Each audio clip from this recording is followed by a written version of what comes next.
Commander Zillax handed Emma Johnson the ornate ceremonial pen during the live broadcast treaty signing, and she immediately drove it through his primary cardiac valve without breaking eye contact with the council cameras. The silence lasted exactly 2 seconds before chaos erupted across the Grand Assembly Hall. 47 billion viewers across 12 star systems watched the human diplomat, wearing a floral sundress she'd bought at a resort gift shop that morning, calmly withdraw the pen from the commander's chest as purple blood fountained across the white treaty documents. "Security!" Council Chief Kaeldra shrieked, her crest flaring bright red. "Restrain the human immediately. She's assassinated Commander Zillax during the most important diplomatic ceremony in 2 centuries. "Oh no, not yet," Emma interrupted, still holding the dripping pen like she was about to sign a permission slip. "Give him about 30 seconds. He's fine." According to YouTube analytics, 99.6% of viewers are not subscribed. That's a huge number. By subscribing the channel that is completely free, you'll help support the channel and never miss fresh content. Zillax collapsed onto the ceremonial platform, his massive 7-foot body convulsing. His 3 eyes rolled back as purple blood pooled beneath his ornate armor. Guards surrounded Emma from all sides, plasma rifles trained on her center mass, their targeting lasers painting red dots across her sunburned shoulders. "Ma'am, drop the weapon," the lead guard barked, his voice amplified through his helmet speakers. "It's not a weapon. It's a pen," Emma said reasonably. "Well, technically it was both, but that's kind of the whole point of the ceremony." "The commander is dying," a medical officer screamed, rushing forward with emergency equipment that beeped frantically. "His cardiac system is failing. We need immediate surgical intervention." "Yeah, he's supposed to do that," Emma said, checking her watch, a plastic digital thing she'd gotten free with a magazine subscription. 20 more seconds and he'll be good as new." Ambassador Patricia Anderson burst through the chamber doors, her formal diplomatic robes askew, her face pale with shock. "What the hell happened? I was in the bathroom for 5 minutes." 5 minutes. "The human murdered Commander Zillax during the surrender ceremony," Kaeldra said, her voice shaking with a mixture of fury and disbelief, "in front of the entire galaxy. This is an act of unprecedented violence that will—" "Actually," Emma interjected, raising one finger like she was calling on a student in class, "this was exactly what we discussed. Commander Zillax, how we doing down there? Still on schedule?" The commander's body had stopped convulsing. His 3 eyes remained closed. Blood pooled beneath him in an expanding circle. The medical officer's scanners shrieked emergency warnings. Patricia grabbed Emma's shoulder hard enough to leave marks. "Emma, what did you do? You're a guidance counselor. You're supposed to be on vacation. You were supposed to stand there, smile, and let Zillax sign the damn treaty while I recovered from food poisoning." "Yeah, about that," Emma said, her tone shifting to the one she used when explaining to parents why their straight-A student was actually deeply stressed and needed help. "Turns out, when you volunteer a random tourist to stand in for diplomatic relations, because your actual diplomat ate sketchy shellfish, maybe give her more than a 15-minute briefing." "The briefing was comprehensive," Kaeldra snapped, her crest flattening in offense. 300 pages covering historical context, treaty provisions, ceremonial expectations, proper forms of address. "Nobody reads 300 pages, Emma said flatly. "I Googled Zylakian surrender customs and found the answer in literally the first paragraph of their Wikipedia page. Took me 6 minutes, including the time I spent looking at pictures of their home planet. Pretty place, by the way. Love the purple trees." "Wikipedia?" Patricia's voice cracked like breaking glass. "You're basing interstellar diplomacy on Wikipedia?" 15 seconds, Emma said, still watching Zillax's body with the calm attention of someone timing cookies in an oven. The medical officer hovered over the commander, scanners painting his massive form with diagnostic lights. "His neural patterns are—" "Wait, this doesn't make any sense. His regeneration matrix is activating. I didn't know they had regeneration matrices. Our biological database clearly indicates—" "Yeah, they do that," Emma said. It's kind of their whole evolutionary thing. Takes about 45 seconds after catastrophic cardiac trauma. It's part of their succession ritual. Pretty neat, actually. Their ancestors evolved it as a way to survive predator attacks. Regeneration? Kaeldra's crest flattened completely in confusion. The Zalakians don't have regenerative capabilities. Our xenological surveys clearly documented. They absolutely do, Emma said, using her teacher voice now, the one that brooked no argument. It's in their biological profile, cultural database, and about 15 different academic papers I found in a basic search. Takes about 45 seconds after cardiac trauma. It's literally the cornerstone of their political succession system.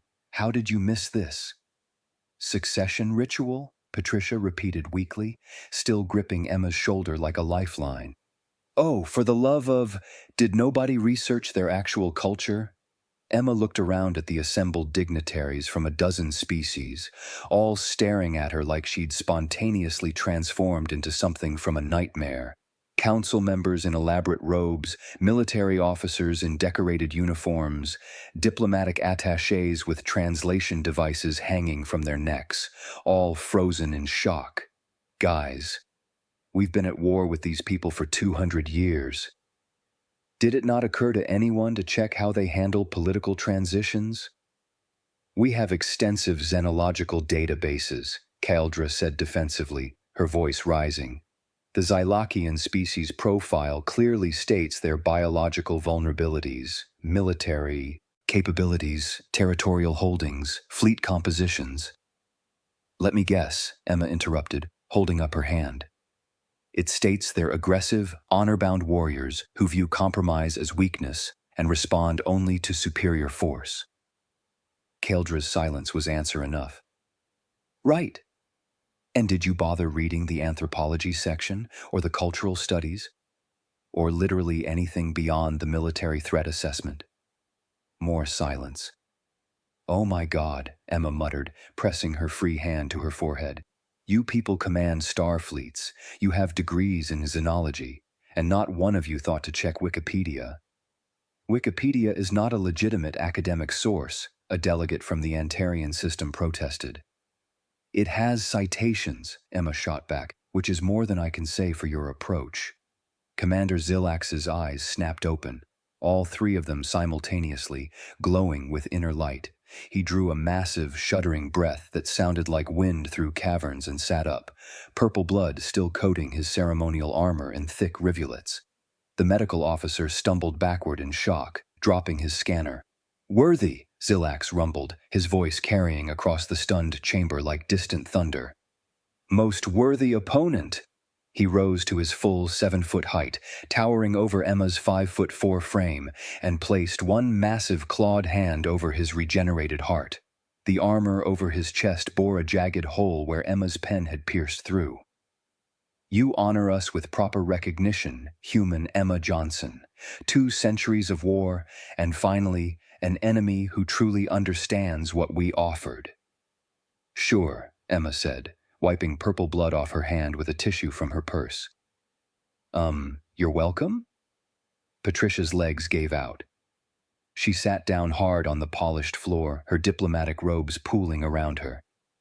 I need someone to explain what is happening right now, in small words, because I think I'm having a stroke.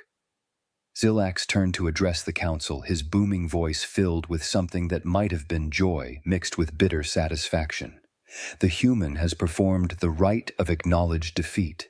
She has pierced my heart with the blade of surrender, demonstrating that she comprehends our loss, that she witnessed our struggle, that she sees us as worthy adversaries defeated in honorable combat. This is what we have sought for 200 years. It's a pretty big thing for them, Emma added helpfully, tucking her tissue back in her purse.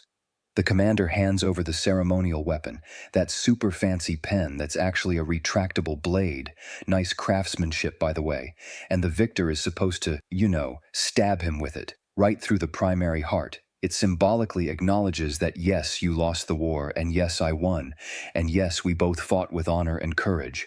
Then he regenerates, and everybody moves on with their lives. Standard succession ritual. This is insane, Kaeldra whispered. This is traditional, Zilax corrected, his voice hardening to something cold and sharp. For 200 years, we have offered surrender. For 200 years, the Council has sent representatives to perform the ceremony, and for 200 years, every single one of them has failed to complete the ritual, treating our sacred traditions as mere decorative pageantry. Empty theater. We thought it was pageantry, Kaeldra protested, her crest rising again in agitation. The ceremonial elements, the formal language, the elaborate preparations.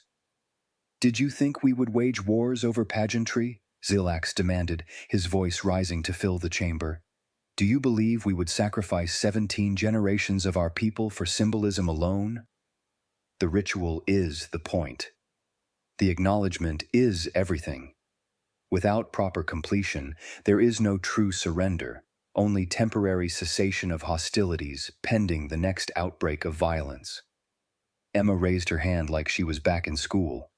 Quick question, does this mean we've technically been in a 200-year ceasefire rather than actually achieving peace in any of the previous 14 treaty signings? Correct, Zilax said, and you just kept waiting for someone to do the stabbing thing properly? Correct. Even though hundreds of diplomats from multiple species tried and failed because nobody bothered to explain that you needed to actually, literally stab you with the ceremonial blade? We explained, Zilax said firmly, his claws flexing. The ritual is described in exhaustive detail in our cultural transmissions. We broadcast it on open channels. We included it in our surrender offers. We published scholarly papers. We assumed other species would study our ways as we studied theirs. This seemed reasonable. They didn't, Emma said. We have observed this, Zilax replied, his tone absolutely bone-dry. Patricia had managed to get back on her feet, though she was leaning heavily against an ornate support column. Let me understand this. Emma, a high school guidance counselor from Ohio who was supposed to be snorkeling this afternoon, did better diplomatic research in 20 minutes than our entire Xenological Institute has accomplished in 2 centuries? I mean, when you put it that way, it sounds weird, Emma said, examining the pen. It had retracted back into writing mode, the blade hidden inside the casing. Clever design. But yeah, basically, I had 20 minutes, a smartphone, and Wikipedia. Apparently that's more than you guys had. How? Kaeldra's voice was barely a whisper. How did you know? Emma shrugged, the gesture seeming almost absurdly casual given the circumstances. I had 20 minutes to prepare and I didn't want to screw it up, so I did what I always do before important meetings. I researched, typed Zylakian culture surrender ceremony into Google. First result was their Wikipedia page. Read the overview, checked the citations, skimmed a couple of the linked academic papers. It was pretty clear. Big fancy pen that's actually a concealed blade, ceremonial presentation, ritual acknowledgement through cardiac piercing, 45-second regeneration cycle, formal transfer of authority to second in command. Standard succession through ritual combat stuff. Lots of species have similar traditions. Standard, Patricia repeated numbly, her voice hollow. I mean, yeah? Emma looked genuinely confused by their confusion. Lots of cultures have elaborate transfer of power rituals. Some involve crowns, some involve swords, some involve ritual combat to the death, or near death in this case. The Zylakians do the heart-stabbing thing. It's not that complicated once you understand the cultural context. They're warriors. They value direct action over symbolic gesture. Of course, their surrender ceremony would involve actual violence. A new voice echoed through the chamber, deep and resonant. She speaks complete truth. Everyone turned to see Dirax, Zilax's second-in-command, striding forward through the assembled crowd. He carried an ornate staff taller than he was, the symbol of command, its surface carved with the history of their people. He stopped before Zilax and bowed deeply, the gesture carrying the weight of centuries of tradition. Commander Zilax, you have fulfilled your duty to our people. The war is properly acknowledged. Our honor is satisfied. Our dead are remembered. I formally claim succession under the ancient rites. Zilax returned the bow, matching Dirax's depth precisely. I relinquish command, Second Dirax. You have earned this moment through your service. Lead our people well in this new era of peace. Dirax accepted the staff, his claws closing around it with reverence. Then he turned to Emma, and his voice softened. The Zalakian Armada thanks you, human Emma Johnson. You have given us what 200 years of negotiation could not, true recognition of our struggle and worthy, honorable closure to our war. Our children will learn your name. Cool, Emma said, glancing at her watch again. So, we're good? War's over? Because I have a snorkeling reservation at 4 and the reef guide said the visibility is perfect today. I really don't want to miss it. The chamber erupted, delegates shouting questions in a dozen languages, translators struggling to keep up with the overlapping voices, council members demanding explanations, clarifications, formal documentation. Emma stood in the center of it all, still holding the bloody pen, looking mildly annoyed in the way of someone whose vacation plans were being disrupted by work drama. Patricia fought her way through the crowd to Emma's side, diplomatic training finally reasserting itself. You can't just leave. There are protocols to follow, formal debriefings to conduct, documentation that needs to be filed in triplicate. I'm on vacation, Emma said firmly, using her guidance counselor voice, the one that could make even the most stubborn teenager reconsider their choices. You people need to figure out your documentation situation on your own time. I have 5 days left of my 2-week vacation, and I am going to see some tropical fish. This is non-negotiable. The council will want to formally interview you, Kyldra said, having regained some measure of composure, though her crest still trembled slightly. To understand your methodology, to learn how you achieved what our best diplomatic minds could not.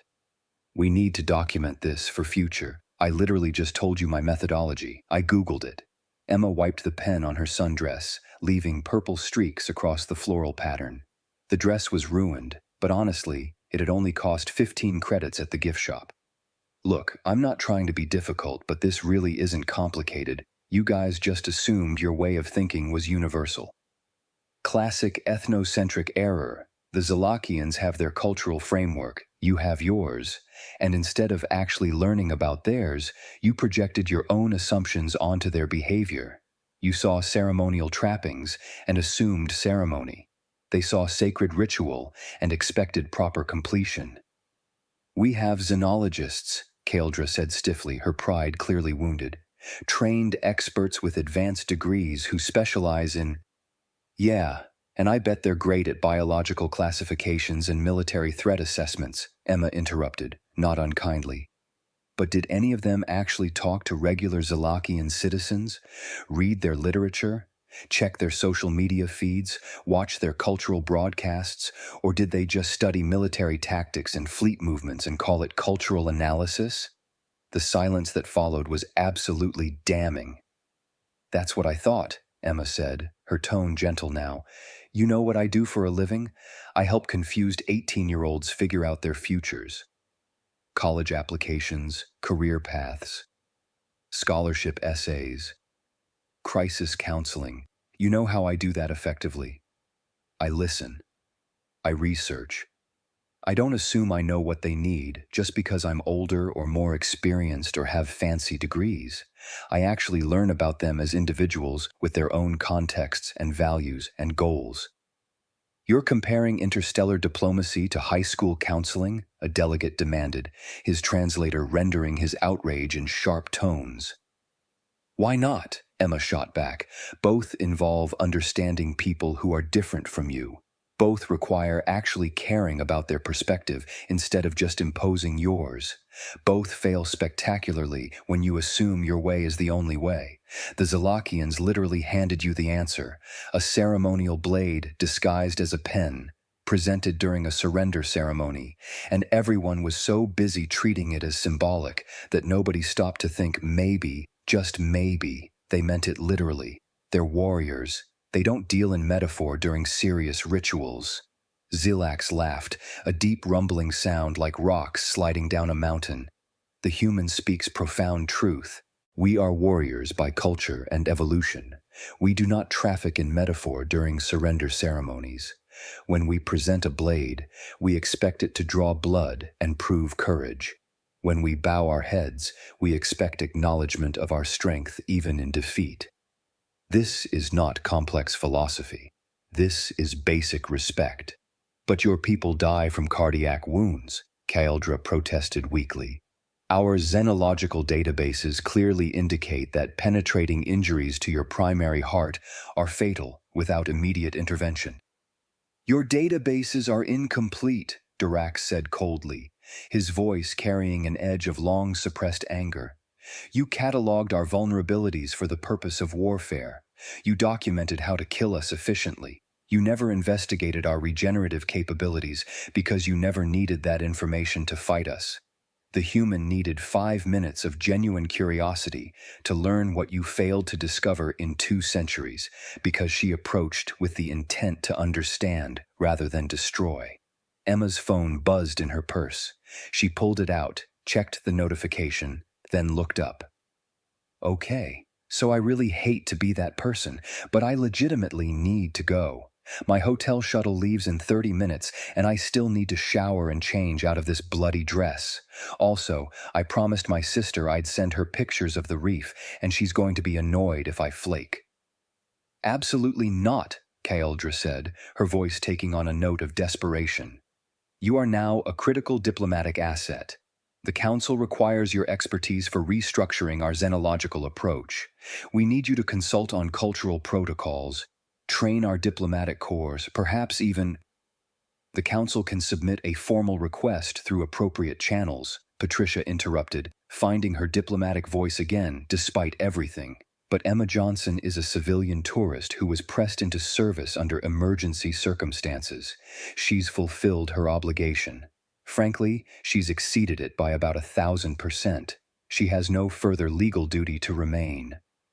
We would offer you position of great honor in the Armada, Dirac said, his tone respectful.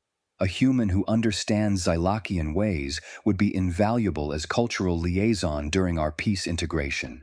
We would compensate you generously, provide you with resources.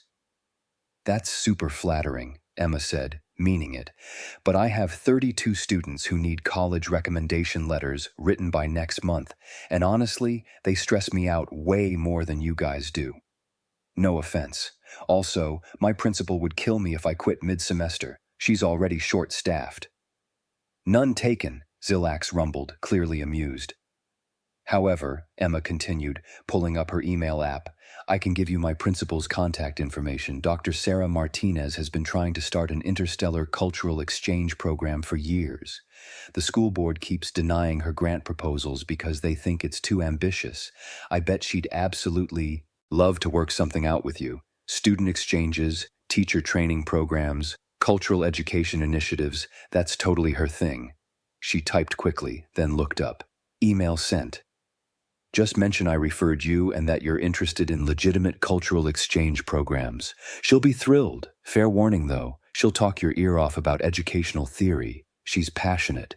Kaeldra looked like she might faint. You're giving the former commander of the Xylokian Armada your principal's email address. Former commander, Dirac corrected gently. And yes, Emma said. Dr. Martinez is great. She'll set you up with way better long-term resources than I can. Plus, she actually knows how to navigate bureaucracy and write grant proposals and organize formal programs. I'm just good at Google and talking to teenagers, different skill sets. Patricia was grinning now, despite the absolute chaos of the situation. You know what? I'm done. I'm retiring.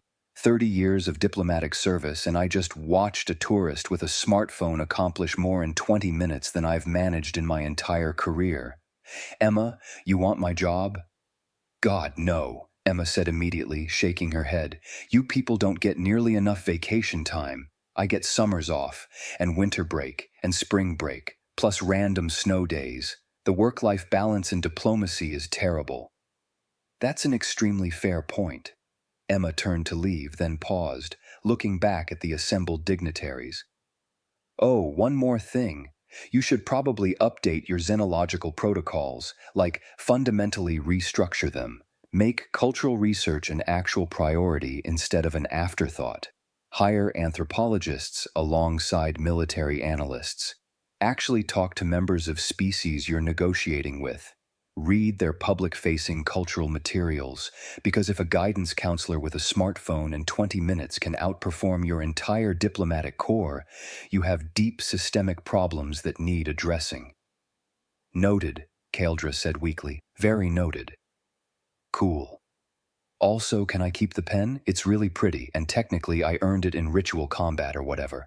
I think it'll be a good conversation starter back home. Xilax bowed deeply.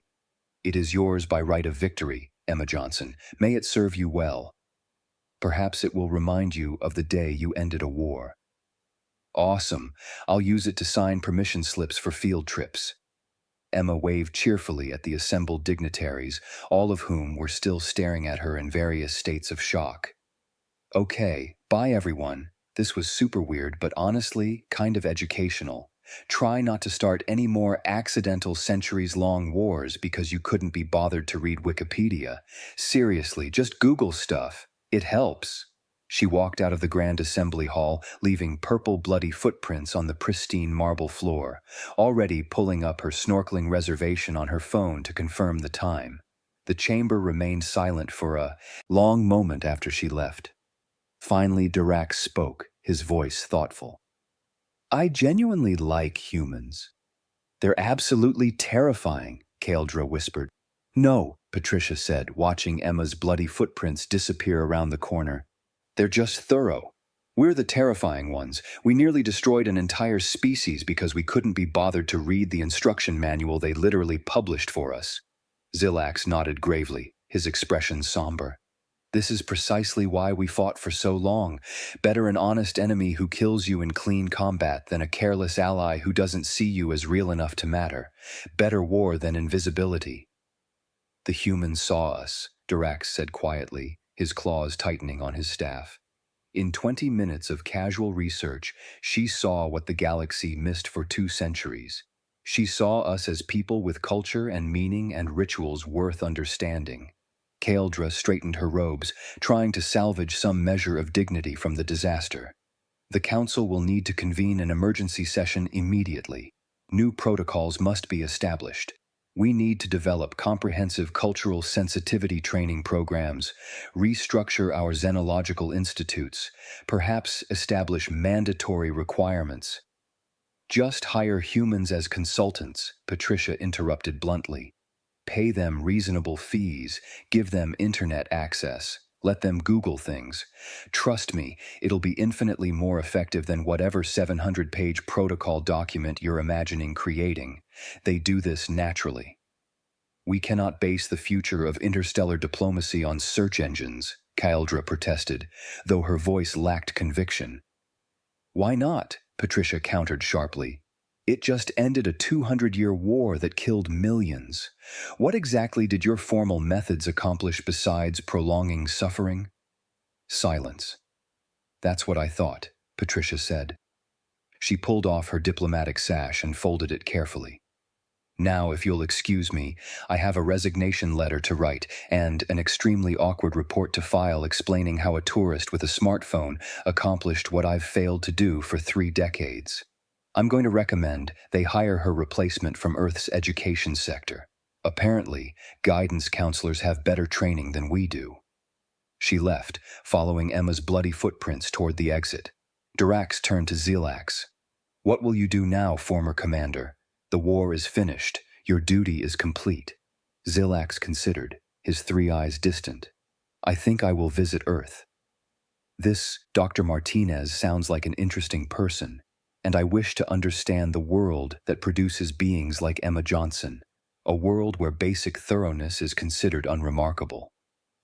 A world that does homework, Kaldra muttered, still trying to process everything. Yes, Xilax said thoughtfully. Imagine that. A species that considers thorough research a basic expectation rather than exceptional effort. A species that would rather spend 20 minutes learning than 2 centuries fighting. Perhaps that is why they are thriving while we were dying in endless war. Perhaps curiosity is more powerful than weapons. Should we be concerned? A delegate asked nervously.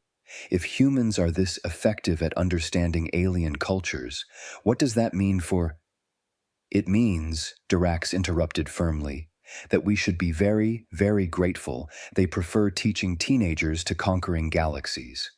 3 hours later, Emma floated in crystal-clear water off the coast of a resort moon, watching colorful fish dart through coral formations that glowed with bioluminescence.